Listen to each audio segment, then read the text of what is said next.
Lately, madalas ka bang nilalamon ng mga insecurities mo?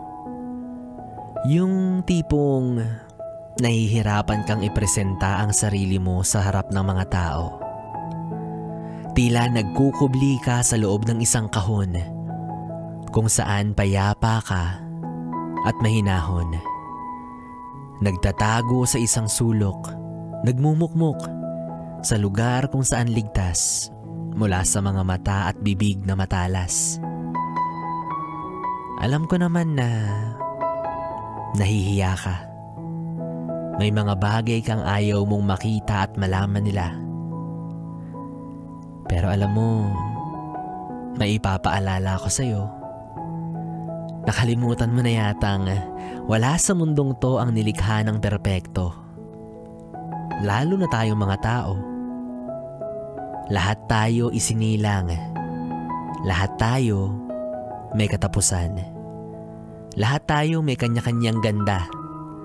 Lahat tayo may kanya-kanyang lait. Lahat tayo may mga nagawang tama. Lahat tayo may mga nagawang mali.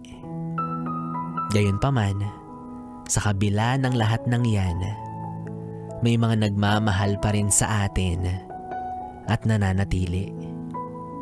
At dyan natin mapapatunayan na lahat tayo pantay-pantay lang. Walang naiiwan, walang nakakalamang. Maaaring meron siya nang wala ka. Pero naitanong mo ba kung meron siya ng kung anong meron ka? Kaya kahit ano pa man ang nagpapababa ng kumpiyansa mo, iwanan mo na yan sa baba. Sikapin mong umangat at simulan mo sa pagtingala. Taas noo, makisig kang tumindig. Iparamdam mo sa iyong sarili ang tunay na pag-ibig. Ipakita mo sa kanila na meron kang ibubuga. At balang araw, titingalain at kikilalanin ka rin nila dahil sa kahanga-hanga mong kumpiyansa.